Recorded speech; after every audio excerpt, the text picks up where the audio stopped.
Bonjour, bienvenue à cette rencontre croisée. Je reçois, et j'ai le bonheur, donc, en tant qu'animatrice, Marjolaine Vézina, de recevoir deux autrices très talentueuses. Mishka Lavigne, qui est prix Jacques Poirier-Outaouais, remis par le Salon du livre de l'Outaouais 2021, et Émilie Penneau, qui vient de remporter au Salon du livre du Saguenay-Lac-Saint-Jean le prix Poésie, mais aussi le prix Découverte. Le prix Jacques Poirier, c'est un échange qu'on a depuis quelques mois, là, donc c'est une première qui a été faite au Salon du livre de l'Outaouais avec un auteur qui est quand même bien connu, bien sûr, Michel-Marc Bouchard, a fait un échange au printemps avec, parce qu'il était d'une part le prix théâtre du salon l'année passée. Il avait fait un échange qui était quand même c'était fascinant de vous entendre parler tous les deux. Et cette année, on reçoit Mishka dans le cadre du Salon du livre du Saguenay-Lac-Saint-Jean. C'est un échange qui se veut quand même porteur, qui permet à la littérature régionale de rayonner ailleurs que dans son habitat propre, donc dans une région, de sortir de chez eux, de chez elle. J'ai donc deux récipiendaires. Mishka a aussi gagné le prix du gouverneur général en 2019 pour Havre.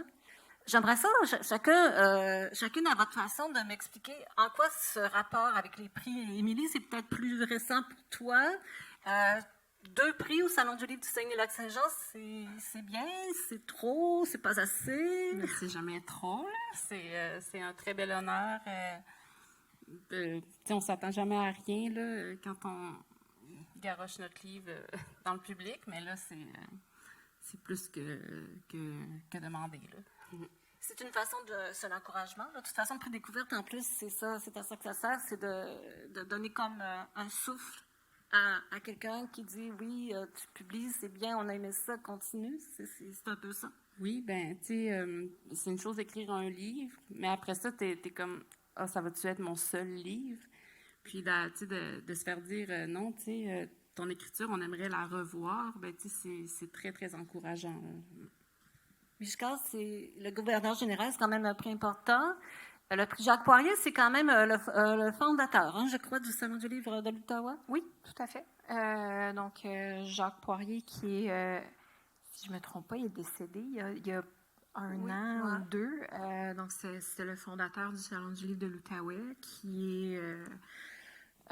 c'est ça, c'est un prix qui est remis à toutes les années maintenant. Moi, je suivais... Les Folies de Anne-Claude Thériault, qui l'avait remporté avant moi. C'est un prix, en fait, c'est un prix qui est pour tous les genres littéraires. Fait que c'est quand même très le fun de gagner ce prix-là avec du théâtre, avec quelque chose qui n'est pas un roman. Les prix qui ont tendance à être pour tous les genres littéraires, ça a tendance beaucoup à aller vers le roman. Donc, c'est quand même très, très le fun de gagner ce prix-là avec une pièce de théâtre. Il y a peut-être quelque chose qui est un peu moins lu. Là. Effectivement, puis le théâtre, c'est quand même la principale écriture que tu fais, mais oui. Il y a aussi de la traduction, tu travailles comme à la mise en scène aussi de tes... Non, je ne fais pas de mise en scène du tout. Moi, en fait, j'écris en français et en anglais du théâtre. Je suis traductrice littéraire. Je traduis beaucoup de théâtre, je traduis aussi de la poésie, de la prose, de l'essai, mais je traduis dans les deux directions aussi, en français et en anglais. Donc, c'est ça. Mais mon écriture à moi, c'est surtout de l'écriture dramatique jusqu'à maintenant, de ce qui a été publié.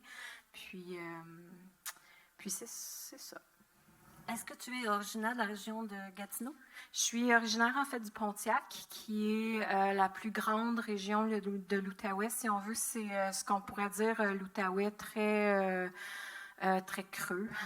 C'est une zone...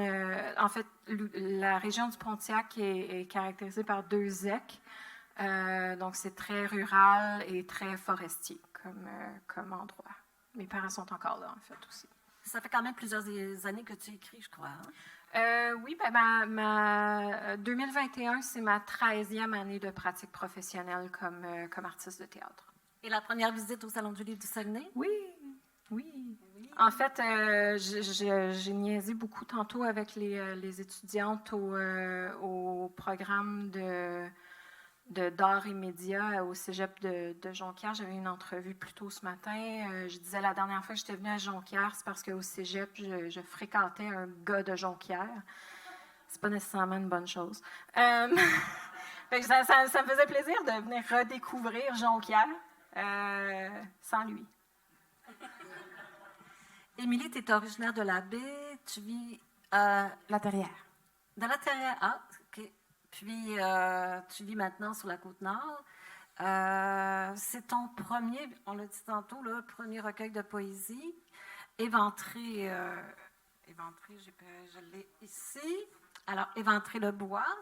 Mishka, on la reçoit aujourd'hui pour Copo, qui est une pièce de théâtre, on va en parler tout à l'heure, bien sûr. Émilie, ton rapport à l'écriture, c'est récent, c'est... Ça fait quand même comme une dizaine d'années que j'écris. Moi, j'ai une pratique en art visuel, puis le principal de ce que je fais, c'est d'usine. Fait que, il y a beaucoup illustration et poésie. Le temps que ça fait que je vais dans les festivals, puis que je parle, je récite mes poèmes devant des gens, puis que là, ça fait comme depuis, mettons, 2017, là, c'est très, très récent que je m'ouvre devant les gens. Toutes les deux, vous avez quand même des œuvres assez intimistes, où on peut parler quand même là, de perception très feutrée. Dans la pièce de théâtre Copo, il y a quand même un discours qui est fait de silence, qui est fait de la parole, oui. Ça, vous vous rejoignez quand même là-dedans. Mishka, du côté de ton texte, qu'est-ce qu'on pourrait en dire? Copo, c'est... en gros, c'est une pièce sur une relation qui se termine. Donc, c'est une relation qui ne survit pas au passage du temps, qui s'effrite petit à petit. Fait que c'est vraiment une histoire de rupture, si on veut. Sauf que c'est ancré dans un univers qui est fait d'archétypes, de symboles. Les personnages sont archétypaux aussi, c'est un lui et une elle, mais ça aurait pu être deux hommes, deux femmes, on s'en fout, n'importe quel âge, ils sont jeunes, ils sont vieux, ils ont 1000 ans, ils ont 1 an, peu importe. C'est vraiment deux archétypes de cette relation-là qui s'effrite. Puis c'est un projet qui est né en fait en écriture de plateau. Donc c'est pas nécessairement une méthode de création assez commune. Fait que c'est un projet qui s'est développé sur 5 ans avec le metteur en scène Éric Perron. On a créé ça ensemble. Et les comédiens Frédéric Terrien et Marc-André Charette. Donc, ces deux comédiens-là ont participé pendant les premiers laboratoires où il n'y avait pas du tout de texte. On travaillait dans des improvisations, dans du travail physique, du travail de corps avec le metteur en scène. Moi, à partir de ça, j'ai créé le texte. C'est aussi un texte, un travail qui s'inspire de l'univers de l'artiste visuel Stephen Thompson, qui est un artiste d'Ottawa. L'art de Stephen, c'est très particulier parce que c'est un artiste, il s'appelle lui-même un artiste écologiste. Donc, il travaille avec ses propres pigments, ses propres papiers. Il fait ses propres peintures, ses propres encres. Il fait aussi beaucoup d'art paysager. Donc, il y a quelque chose dans le passage du temps, dans le travail de Stephen Thompson, où on peut avoir une œuvre de Stephen Thompson sur son mur, mais parce que c'est un pigment organique créé avec des plantes ou créé avec des minéraux, après 10 ans, peut-être que l'image a changé. Peut-être que la couleur n'est plus la même. Puis dans son travail aussi d'art paysager, donc s'il fait une sculpture avec de la glace et du bois, bien, au printemps, elle n'existe plus. Donc, il y a quelque chose dans le passage du temps, dans son travail, qui m'inspirait beaucoup pour l'univers de Copo aussi. Donc, c'est vraiment cette rupture amoureuse-là qui s'étire sur des millénaires, donc sur la durée de vie d'une espèce de forêt symbolique qui est à l'intérieur de l'œuvre aussi. Donc, c'est vraiment un travail qui s'est développé sur 5 ans. À coup de plusieurs laboratoires de création, donc avec les comédiens, avec le metteur en scène. Très tôt, on a fait rentrer des concepteurs dans le travail. Donc, le premier concepteur avec qui on a travaillé, c'est Simon Labelle, à l'environnement sonore. Lui, tout l'environnement sonore a été créé à partir d'éléments naturels, des roches, de l'eau, de la glace, des branches, toutes sortes de travail de manipulation sonore avec des éléments naturels.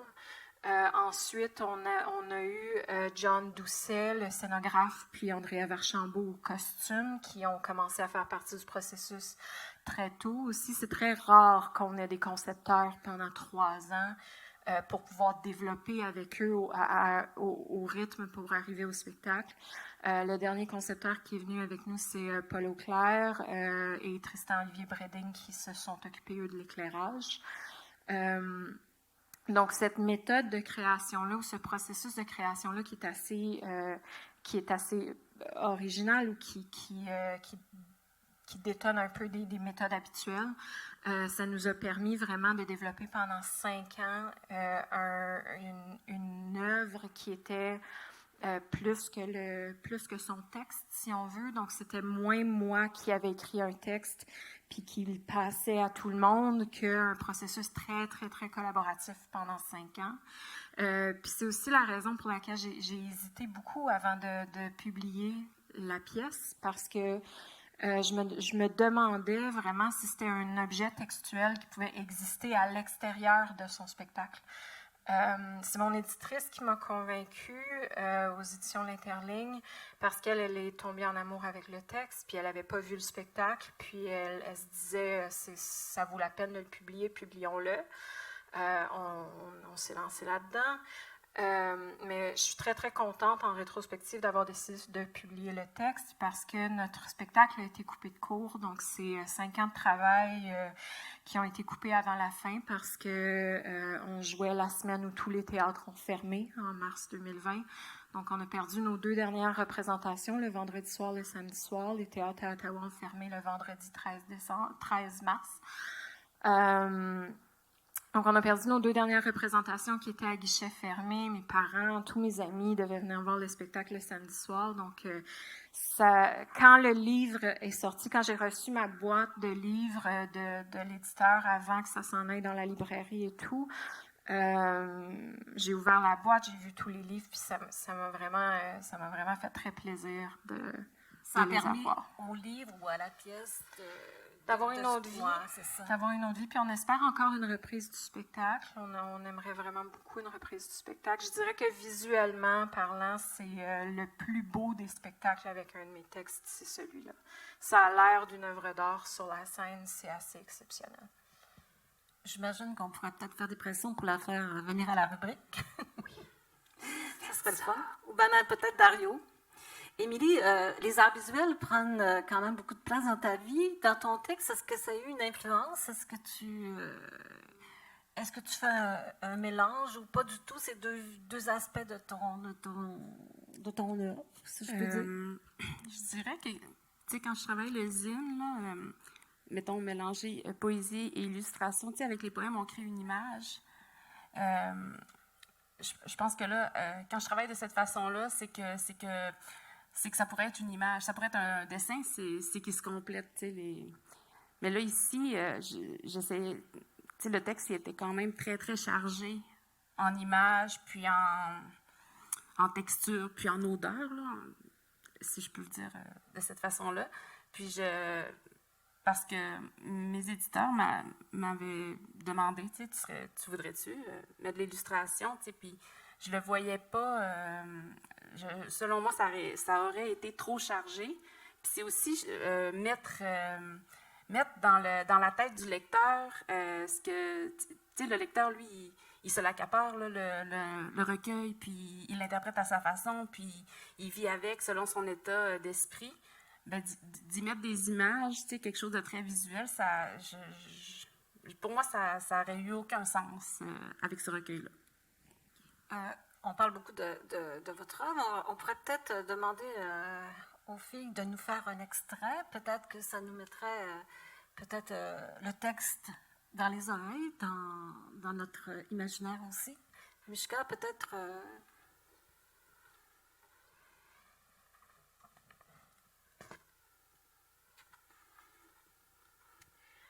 Repentir, palimpseste 4. Elle. Il a neigé pendant 8 jours et 8 nuits. J'ai marché dans la gadoue sale, dans le dégelé et le regelé, vestiges des roues des voitures. J'ai marché tellement longtemps que l'eau et le froid sont passés à travers l'épiderme de mes bottes. J'ai regardé le blanc propre des endroits peu fréquentés, mais je m'y suis pas aventurée.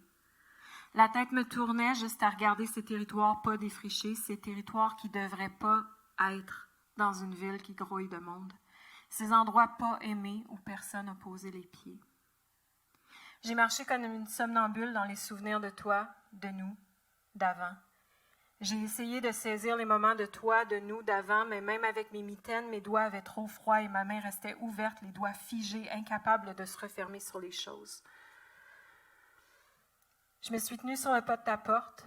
J'ai tendu mes bras de somnambule vers la poignée, comme si c'était normal, comme si j'avais encore la clé, comme si c'était encore chez moi. Devant ta porte, le vent avait poussé une vague de neige immaculée de 8 jours et j'ai compris que les pas que j'avais remontés jusqu'ici ne pouvaient pas être les tiens. Je suis repartie en marchant dans mes pas à moi, des orteils aux talons. Le vent avait viré et la neige s'était arrêtée. Les gens étaient sortis déneiger et éliminer toutes les traces de la tempête. J'ai douté de l'existence de toi, de nous, d'avant. Gratter la neige jusqu'à l'asphalte.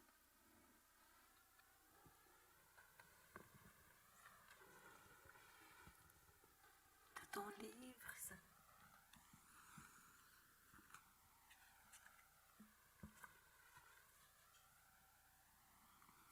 Pour garder le cap, je pense à moi, devenue adulte.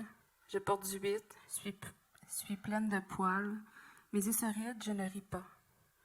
J'ai chié les verres dont tu m'avais rempli. Je me nourris de la sève des enfants à la peau de fesse. Je suis pas balance, je suis rendue ailleurs. Je vois pas le bleu de tes yeux dans mon ventre, aucune remise en question. Le beau de l'histoire, tu m'auras donné un monde à regarder, je vis sur le bout des doigts. Ma nostalgie est virée de bord, les écureuils ont toutes perdu, leurs dents, leurs griffes, leur peau velue. Ils m'ont éventré le bois, ne me reste que la pluie qui tombe. Le toit de tôle me symphonise, la goutte m'enrobe de son flanc, m'empêche de liquéfier mon moi unique. Comme tantôt on disait, ce sont des textes qui sont très à fleur de peau, tous les deux. Il y a comme une relation dans l'œuvre que tu as écrite, Mishka, qui mène, oui, à une discussion entre il et elle. Toutefois, on dirait qu'ils s'écoutent, mais ils ne s'entendent pas tant que ça. Tu as comme une... ils se regardent, ils se touchent, puis un peu plus loin, tu vas dire ils se regardent, mais ne se touchent pas. Il y a comme une incommunicabilité dans ton œuvre. Ce qu'on retrouve aussi à un niveau quand même différent, mais dans ton recueil de poésie aussi. Je vais y revenir. Mishka, toi, pourquoi on parle d'antithéâtre? Parce que c'est un théâtre qui évolutif ou... Antithéâtre, je voyais ça quelque part, on parlait de... C'est la première fois que okay. j'entends ça pour ce texte-là. En fait, pour parler en termes, disons, dramaturgiques, ouais. il y a deux entités qui sont définies par Anne Huberschfeld, donc une spécialiste de l'écriture dramatique. Il y aurait la pièce paysage puis la pièce machine. Donc, en général, une pièce machine, c'est quelque chose où les éléments s'imbriquent un dans l'autre, où on a vraiment une relation de cause à effet. Une pièce paysage, c'est un petit peu comme regarder par la fenêtre d'une voiture puis voir les éléments un à la fois qui viennent créer un ensemble comme un paysage. Puis moi, mes univers font beaucoup partie de ce qu'on pourrait appeler des pièces paysages. Donc, j'aime vraiment l'idée de pouvoir mettre des images en superposition pour qu'on puisse avoir une vue d'ensemble juste à la fin de la pièce. Je travaille aussi avec des structures qu'on pourrait appeler des pièces à tresse, donc des endroits où, comme dans une tresse, où on éloigne les brins de cheveux, puis ensuite on les croise. Donc des endroits où les images s'éloignent, puis les images ensuite se rejoignent pour pouvoir arriver à la fin de la pièce avec quelque chose qui s'attache bien avec une boucle, si on veut, comme si on faisait une tresse. Puis je crois que tous mes univers sont bâtis un petit peu dans ces eaux-là. C'est vraiment cette construction-là qui m'attire le plus. J'aime pouvoir montrer des éléments qui semblent disparates puis qui finissent par s'attacher. Puis je crois que Copo est aussi un texte qui est bâti comme ça un peu. Donc la ligne du temps est fracturée. On est autant avant que leur relation se termine qu'après, que plusieurs années après, même si on veut, comme si c'était un couple qui s'était séparé depuis 10 ans, puis qui retournait prendre un café pour la première fois, puis qui se disent, tu sais, comment ça va depuis. Fait qu'il y a autant tous ces éléments temporels-là à l'intérieur de Copo, puis ça saute d'un à l'autre. Fait que je ne crois pas nécessairement que c'est de l'anti-théâtre, je crois juste que c'est une construction qui est non linéaire. Moi, c'est ce qui m'attire beaucoup, les constructions non linéaires. J'aime beaucoup ça quand j'écris dans mon écriture. Émilie, dans ton recueil, on retrouve bien sûr la thématique de l'abus, d'une certaine forme de violence, mais c'est beaucoup aussi le dit et le non-dit qu'on redit. Alors, on va voir, à un moment donné, tu dis « Ma mère ne savait pas que ma grand-mère fermait la porte ». Je ne sais pas si c'est exactement les mots, mais c'est aussi un texte où ce que tu as dit les choses, mais tu as voulu peut-être les crier fort plus que les dire en silence. Pour toi, c'était quand même important de prendre parole, si je peux dire. Plus loin que de vouloir prendre parole, c'était comme déjà d'écrire, tu sais, ça reste un besoin. Dénoncer, là. Mais mon but au départ, c'était pas vraiment de dénoncer, c'est juste que Erika Soucy, là, qui m'a beaucoup accompagnée à mes débuts, tu sais, à un moment donné, elle me relisait, puis elle dit on veut pas le savoir, on veut le voir. Puis elle a dit arrête de te censurer, tu sais. Puis moi, ça m'a beaucoup aidée. Puis tu sais, moi, je suis pas trash dans la vie, là, tu sais. Puis je lis du trash, puis j'aime ça, mais c'est pas moi, tu sais. Fait que c'était vraiment important pour moi de rester, puis tu sais, d'essayer de... Les images que j'essayais de donner, c'était plus de comment l'enfant se sent, plus que ce que l'enfant voit ou vit. Fait que c'est peut-être là que ça... je sais pas si c'est... Oui, la notion de famille, quand même, est importante dans ton œuvre. L'enfance, la famille, mais aussi la vie, c'est la famille, ce sont les enfants. La deuxième partie du recueil est plus portée vers ça. Moi, mes enfants, tu n'en parles quand même de l'évocation là, des enfants, l'importance de regarder le beau dans la vie. Là.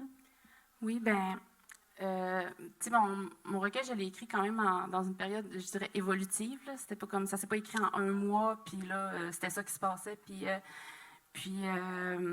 veux pas, ma vision des choses a changé. Puis, tu sais, oui, je veux dire, on se rattache à ce qu'on peut dans la vie, peu importe ce qui se passe, tu sais. Puis Puis d'avoir des enfants, c'est leur faire porter un poids énorme, là, mais reste que c'est ça pareil, là, avoir des enfants, c'est ça.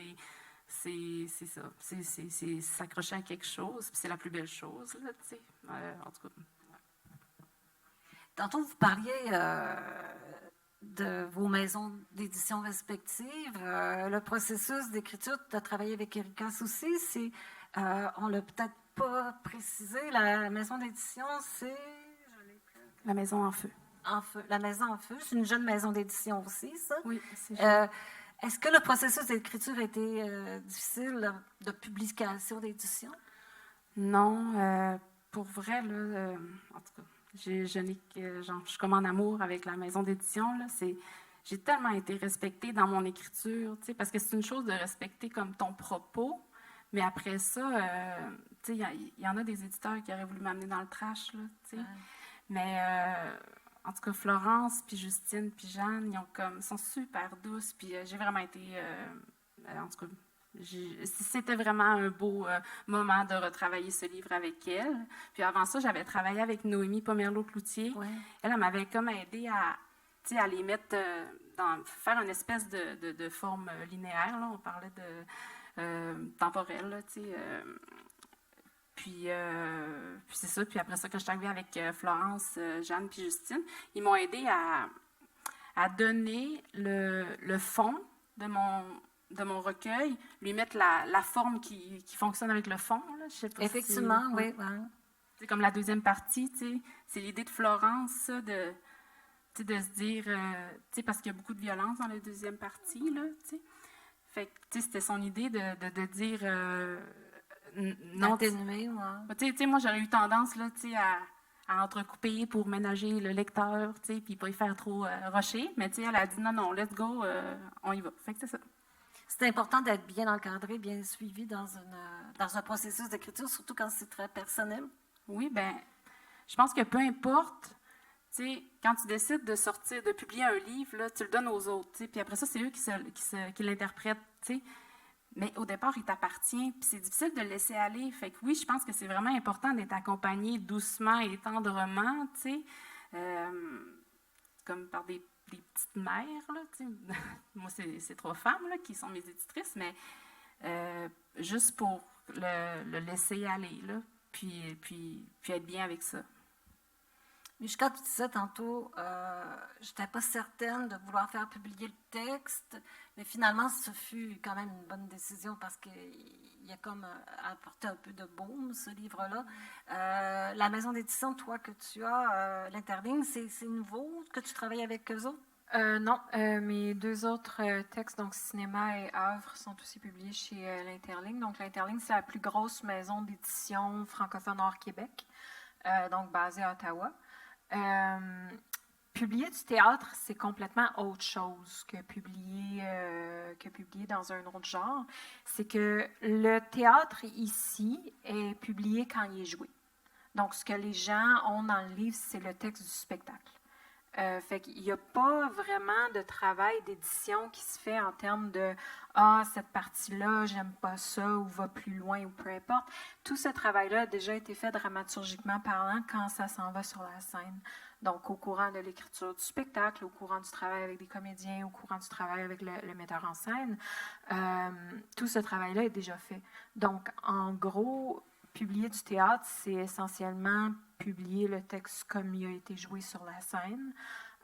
Donc, il y a un travail de révision linguistique qui se fait, corrigeant des participes passés puis des coquilles, mais généralement, il n'y a pas un énorme travail d'édition qui se fait quand du théâtre est publié. Fait que c'est quand même différent. Il y a moins d'accompagnement, il y a moins de ce travail-là avec les éditeurs. Il y en a quand même moins. C'est un peu la même chose avec la traduction, qui sont mes autres publications dans diverses maisons ici et là. C'est des traductions. Ben là, le travail d'édition a déjà été fait quand le livre a été publié dans sa langue source. Donc, pour moi, l'accompagnement avec un éditeur, j'ai pas vraiment cette expérience-là. C'est certain que si je décide un jour d'écrire un roman ou quoi que ce soit, ça va m'arriver.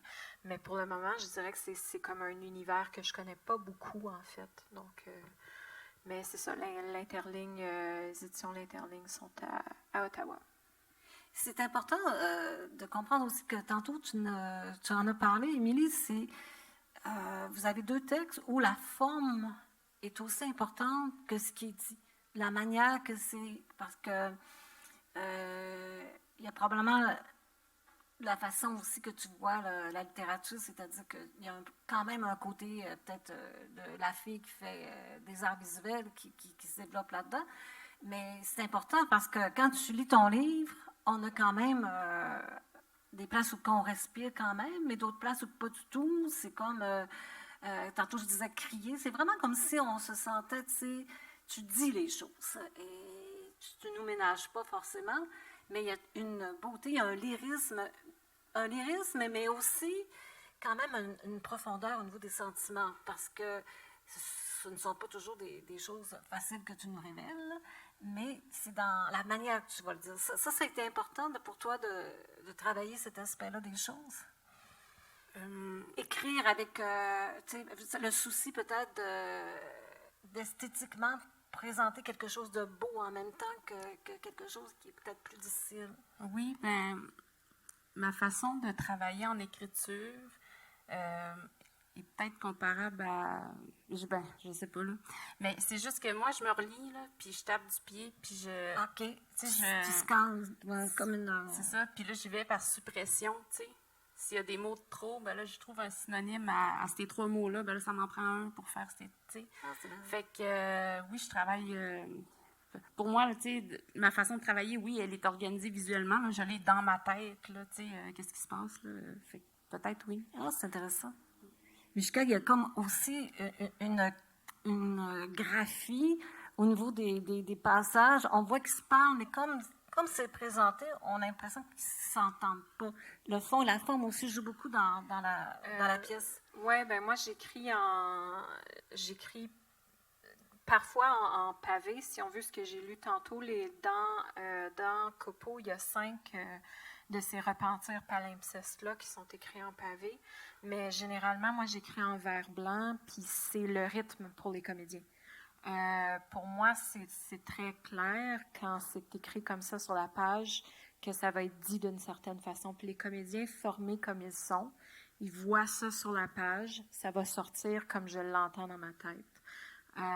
Puis ça, c'est toujours très satisfaisant aussi. Moi, à la base, j'ai une formation de comédienne, donc je crois que je suis très, très sensible au rythme quand j'écris. Puis ça me fait toujours vraiment plaisir de l'entendre par rapport à ce qui est écrit sur la page. Puis des fois, je vais aller l'ajuster dans mon texte sur le papier. Si la comédienne le fait d'une certaine façon, puis que je trouve ça vraiment mieux, oui, je vais le couper en 2. Je vais la couper en 2, la phrase, je vais la mettre sur 2 lignes, parce que je dis, ah oui, ça sonne vraiment mieux quand elle fait sa pause-là. Fait que je vais l'ajuster.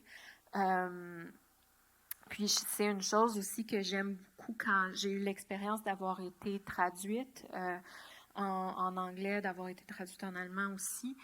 J'aime vraiment ça quand je peux avoir un peu de ce rythme-là sur la page dans une autre langue. Puis quand j'ai travaillé avec des traducteurs, je leur disais vraiment, là, hésite pas, si pour toi, tu as besoin de faire inverser deux phrases pour que ça sonne mieux, tu le fais. Puis ça a été toujours des vraiment belles expériences comme ça, parce que pour moi, ce qui est important quand j'écris, c'est vraiment le rythme, c'est essentiel. Puis c'est fait pour être dit, beaucoup plus que pour être lu. Fait que c'est fait pour être dit, puis je veux que ça punch, je veux que ce soit rythmé, je veux que ce qu'on entende sur scène, c'est vraiment ça qui vienne chercher des émotions. Fait que c'est écrit pour être dit. C'est sûr que le théâtre, tu le disais d'emblée tantôt, les gens ont de la difficulté à lire le théâtre parce qu'on veut le voir souvent sur scène. La poésie, on la lit, mais on veut l'entendre beaucoup aussi. Mais ton théâtre, c'est vraiment un théâtre aussi quand même audible. On l'entend autant qu'on le lit. Ça, c'est quand même important. Ben, je crois que, je veux dire, c'est peut-être une déformation professionnelle parce que j'en lis beaucoup du théâtre. Moi, je trouve ça très plaisant de lire du théâtre. Mais c'est vrai que c'est quelque chose qu'on fait peu quand on n'est pas dans ce milieu-là. Je veux dire, on va avoir lu peut-être une pièce ou deux pendant les études, puis après ça, on ne lira plus jamais de pièces, même si on y va au théâtre. Mais il y a vraiment quelque chose d'intéressant à lire un texte de théâtre parce que ça devient tellement plus facile de se l'imaginer, de se le voir comme si on le voyait sur scène. Puis c'est vraiment... Moi, je trouve que les gens devraient donner la chance à lire du théâtre. Effectivement, oui. Je crois que ça peut mener ailleurs. Vos influences, en terminant, Émilie, est-ce que tu lis de la poésie? Oui. Oui. Beaucoup. Je dirais pas que par contre, que mon travail est calqué sur... mais tu sais, j'aime beaucoup Baron Marc-André Lévesque.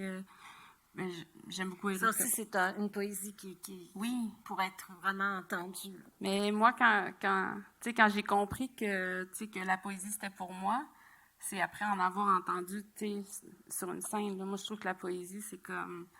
C'est bon, un recueil de poésie, là. Mais aller écouter un show de poésie, là ça, c'est écœurant. C'est deux choses, là. Fait que... mes influences, c'est ça. Il y a plein d'autres. Ce serait laquelle, dernier recueil que tu as lu, que tu pourrais nous conseiller, là?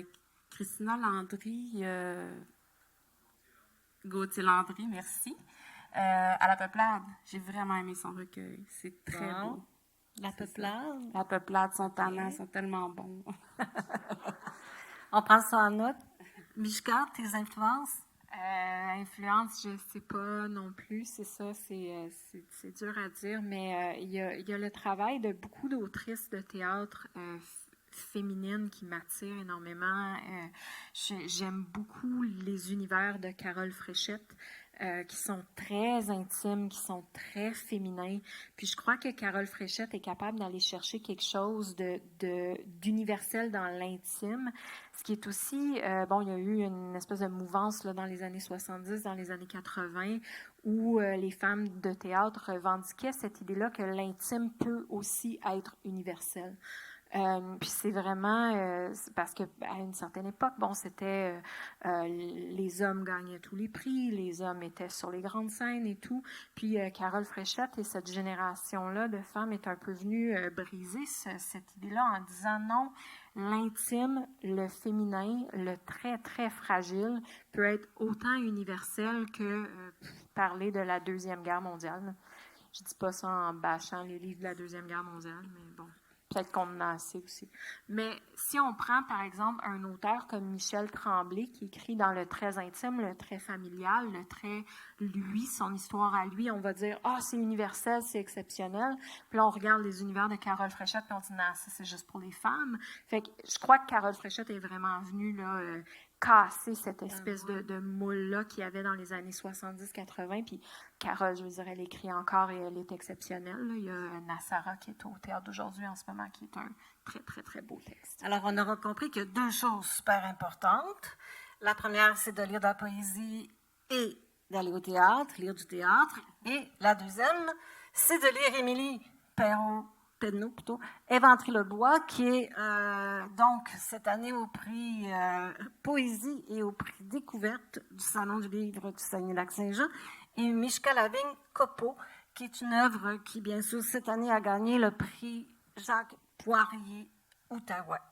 Merci les filles, bonne fin de salon. Merci. Merci.